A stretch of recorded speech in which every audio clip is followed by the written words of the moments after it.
आदरणीय राहुल गांधी जी, हमारे राजस्थान के मुख्यमंत्री अशोक गहलोत जी, हमारे छत्तीसगढ़ के मुख्यमंत्री भूपेश बघेल जी, हमारे लोकसभा और राज्यसभा के प्रतिपक्ष के नेता, हमारे विभिन्न प्रदेशों से आए हुए अध्यक्षगण, प्रतिपक्ष के नेतागण, सभी यहाँ सांसदगण, विधायकगण और कोने कोने से आए हुए यहाँ कांग्रेस परिवार के सदस्यगण, बहुत बहुत खुशी होती है, बहुत बहुत खुशी होती है आप सबको मिलकर, आप सबको देखकर। इसे हमें सबको बल और शक्ति मिलती है। आप देते हैं बल, आप देते हैं वो शक्ति, आप कांग्रेस को वो बल और शक्ति देते हैं। आजादी से देकर आज तक हमेशा कांग्रेस ने आम जनता की आवाज उठाई है। आज देश की तस्वीर आप सबके सामने है। मैं ज्यादा नहीं कहना चाहता, यही कहना चाहता हूं कि आज जो बेरोजगारी की समस्या है, यही नौजवान जो हमारे प्रदेश का और देश का निर्माण करेंगे भविष्य में, अगर उनका ही भविष्य अंधेरे में रहेगा तो कैसा निर्माण होगा। आज बेरोजगारी हमारी सबसे बड़ी चुनौती है, क्योंकि एक प्रदेश की बात नहीं है, हर प्रदेश की बात है। और उनकी तरफ देख के बड़ी चिंता होती है कि कैसे ये नौजवान ये बेरोजगारी से हम मुकाबला करेंगे। हमारा कृषि क्षेत्र 50% हमारा देश की अर्थव्यवस्था कृषि क्षेत्र पर आधारित है। हमें ये नहीं भूलना चाहिए। केवल टू व्हीलर की बात ना होए, पर जिसकी किराने की दुकान है, वो किराने की दुकान तभी चलती है गांव में जब किसानों के जेब में कुछ पैसा होए, किसानों के हाथ में कुछ पैसा होए। उनके बच्चों की पढ़ाई तभी हो सकती है, अच्छे कपड़े तभी पहन सकते हैं जब किसानों की जेब में कुछ पैसा होए। आज भटकता हुआ किसान न्याय के लिए, आज भटकता हुआ किसान खाद के लिए, आज भटकता हुआ किसान बीज के लिए, ये तस्वीर हमारे सामने है। हमारी माता और बहनों पर कितना बड़ा हमला हमारे माता और बहनों पर हो रहा है। देश भर में, अपना देश विश्व में एक देश है जहां सबसे ज्यादा महिलाओं पर अत्याचार अपने देश में होता है। ये आज तस्वीर हमारे सामने है।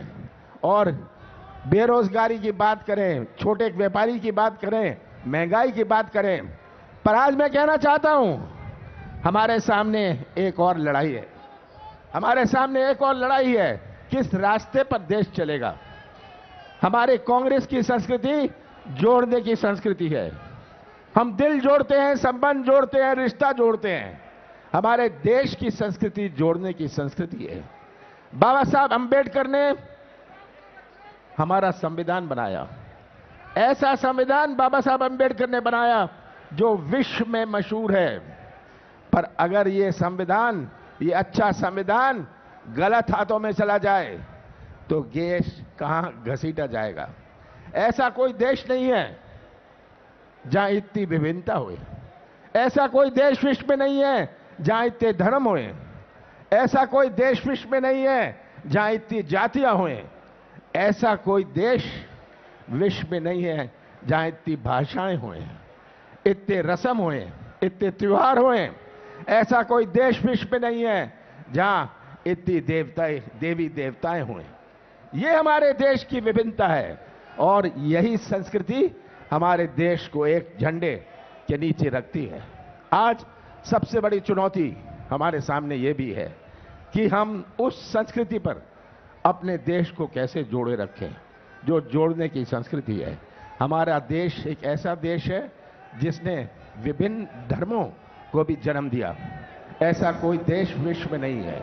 तो आज अपनी संस्कृति टिकी रहे, अपनी संस्कृति जीवित रहे, यह भी एक बहुत बड़ी चुनौती हमारे सामने है। आप सबको याद है कैसे चिल्लाया करते थे, कैसे चिल्लाया करते थे बीजेपी के नेता, बीजेपी वाले, जब 5 रुपए पेट्रोल का भाव बढ़ जाता था, 2% महंगाई बढ़ जाती थी, ये कैसा चिल्लाते थे। आज इनको दिखता नहीं है, भटकता नौजवान दिखता नहीं है, किसान की आवाज ये सुनते नहीं है, इनकी आंख नहीं चलती, कान नहीं चलता, मुंह बहुत चलता है, मुंह बहुत चलता है, और हमेशा ध्यान मोड़ने की राजनीति। आज के मुद्दों पर ये बात नहीं करेंगे, राष्ट्रवाद की बात करने लग जाएंगे। क्या कांग्रेस को पढ़ाएंगे राष्ट्रवाद का पाठ? मैं तो पूछता हूं बीजेपी से, एक नेता का नाम बना दो जो स्वतंत्र संग्राम सेनानी रहा हो। भारतीय जनता पार्टी एक नाम नहीं ले सकती। तो ये तस्वीर आज हमारे सामने है। मैं जानता हूं आप सब राहुल जी को सुनना चाहते हैं। अंत में मैं यही कहूंगा कि आपके ऊपर है बोझ, केवल कांग्रेस का बोझ ही नहीं पर पूरे देश का बोझ आपके कंधों पर है। आप राहुल जी को बल दें, आप राहुल जी को शक्ति दें। 3,500 किलोमीटर ये चलेंगे देश जोड़ो यात्रा में। हम सब मिलकर राहुल जी को वो बल और शक्ति देंगे और फिर से कांग्रेस की आवाज हर गांव, हर कस्बे में गूंजेगी। और मुझे कोई शक नहीं कि आने वाले समय में कांग्रेस का झंडा हमारे संसद और विभिन्न राज्यों की विधानसभा में लहराएगा। आप सबका बहुत बहुत धन्यवाद।